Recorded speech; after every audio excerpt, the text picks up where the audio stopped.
السلام علیکم، آداب، نمستے، گڈ ایوننگ، کیسے ہیں آپ؟ ہم آپ کی خدمت میں ایک بار پھر سے حاضر ہیں ایک نئے موضوع کے ساتھ، جس کا عنوان ہے فراق گورکھپوری کی غزل گوئی۔ عزیز طلباء، فراق گورکھپوری اردو ادب کے بہت بڑے شاعر گزرے ہیں۔ فراق گورکھپوری کا اصل نام رگھوپتی سہائے تھا اور اردو ادب اور شاعری میں فراق تخلص کرتے تھے۔ ان کے والد کا نام گورکھ پرساد عبرت تھا اور وہ بھی ایک شاعر تھے۔ فراق کی پیدائش 1896 میں گورکھپور میں ہوئی اور وفات 1982 میں دہلی میں ہوئی تھی۔ آخری رسومات یعنی انتم سنسکار الہ آباد سنگم پر ادا ہوئے۔ ابتدا میں پروفیسر ناصری سے اپنے کلام پر اصلاح کے بعد وسیم خیرآبادی کو اپنا کلام دکھانے لگے تھے۔ ان کی شعری مجموعوں میں غزلستان، شعرستان، شبنمستان، نغمہ ساز، روح کائنات، گل نغمہ، گل بانگ اہم ہیں۔ مجموعہ گل نغمہ پر فراق کو گیان پیٹھ ایوارڈ ملا، جو اردو شاعری کا پہلا گیان پیٹھ ایوارڈ تھا۔ ان کی رباعیوں کا مجموعہ روپ کے نام سے شائع ہو چکا ہے۔ عزیز طلباء، فراق گورکھپوری کی شاعری فکر و فن، موضوع اور اسلوب کے اعتبار سے نئے منفرد آہنگ کی حامل ہیں۔ ان کی شاعری ان کی ذات کی داخلی و باطنی گہرائیوں سے لے کر حیات و کائنات کی خارجی وسعتوں تک محیط ہے۔ وہ ایک ہمہ گیر شخصیت کے مالک ہیں، جس کی تعمیر و تربیت میں ان کی عمیق مطالعہ و مشاہدہ کو بڑا دخل رہا ہے۔ وہ قدیم ہندو کلچر، دیو مالا، سنسکرت اور ہندی ادب سے گہری واقفیت رکھتے تھے۔ اسی کے ساتھ مغربی ادب و فلسفہ کا مطالعہ اور اردو فارسی شعر و ادب کی روایت سے آگاہی اور وابستگی رکھتے تھے۔ اس وسیع مطالعے کے پس منظر میں فراق نے اردو شاعری میں موضوع اور اسلوب کے نئے روایتوں کو جنم دیا تھا۔ فراق کے شعری مزاج کی تشکیل میں بہت سے عناصر کار فرما ہیں۔ مہر، غالب، مصحفی سے لے کر حسرت و فانی کی شاعرانہ کمالات سے انہوں نے فیض حاصل کیا تھا۔ ان کے کلام میں پائے جانے والی دردمندی، سوج و گداز اور نستریت اگر میر کی یاد دلاتی ہیں تو ان کا احساس رنگ و نور اور داخلیت و خارجیت کا دلکش امتزاج مصحفی و حسرت سے کسب فیض کی شہادت دیتا ہے۔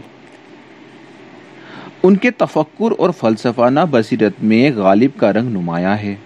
فراق کی شاعری کا ایک اہم تشکیلی عنصر ہندوستانیت کی وہ روح ہے جو ان کی ذات اور ان کے ذہن و مزاج میں سما کر صدیوں کی آریائی روح کو تخلیقی اظہار دے کر اس میں اپنے عہد کی دھڑکنوں کو سمونے کی کوشش کرتا ہے۔ عزیز طلباء، فراق کی غزلوں کا بنیادی موضوع حسن و عشق ہے۔ ان کی غزلوں میں جسم و جمال کی بڑی دلکش اور جاندار تصویریں ملتی ہیں۔ ان تصویروں میں ان کی مخصوص جمالیاتی احساس کے ساتھ ساتھ ان جمالیاتی تصورات کا عکس واضح طور پر محسوس کیا جا سکتا ہے۔ جہاں سے فراق کی فکری سوتے پھوٹتے ہیں، فراق کا تصور عشق افلاطونی و ماورائی نہیں ہے، وہ مادی اور عرضی ہے۔ اسی طرح جنس فراق کے لیے شجرہ ممنوعہ نہیں، ان کے یہاں حسن سے لطف اندوز ہونے کا تصور واضح طور پر ملتا ہے۔ عشق ان کے یہاں صرف جسمانی تسکین کا ذریعہ ہی نہیں بلکہ وجدانی انبساط اور طہارت و تقدس کا سرچشمہ بھی ہے۔ فراق کا تصور عشق محدود نہیں ہے، وہ اپنے ارد گرد محبت کا حصار کھینچ کر زندگی کے مسائل اور عصری تقاضوں سے آنکھیں نہیں چراتے۔ عشق کو محبوب کی جلوہ گاہ تک محدود رکھنے کے بجائے اس میں ساری کائنات کو شامل کر لیتے ہیں۔ وہ اپنے عہد کے انسانوں کی زندگی میں پائے جانے والی محرومیوں اور ناکامیوں کو محسوس کرتے ہیں اور اپنی غزلوں میں اس کی عکاسی کرتے ہیں۔ فراق تمام تر انسانی تعلقات کے شاعر ہیں۔ ان کے بہت سے اشعار میں ایک محدود فضا کا احساس ہوتا ہے۔ یہ فضائی احساس ہمیں بنگالی شاعر ٹیگور کی لاجواب نغموں میں بھی ملتا ہے۔ فراق کی شاعرانہ شخصیت کو عظمت بخشنے میں ان کے لب و لہجہ کا بڑا دخل ہے، جس میں بلا کا سوز، دلکشی، رعنائی ہے۔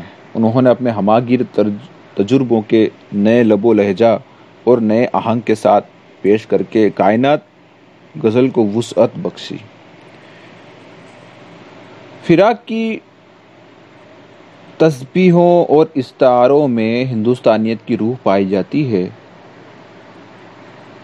اور لطافت، پاکیزگی اور ہندی شاعری میں ان کی تسبیحوں اور استعاروں سے ایک اضافہ ہوا۔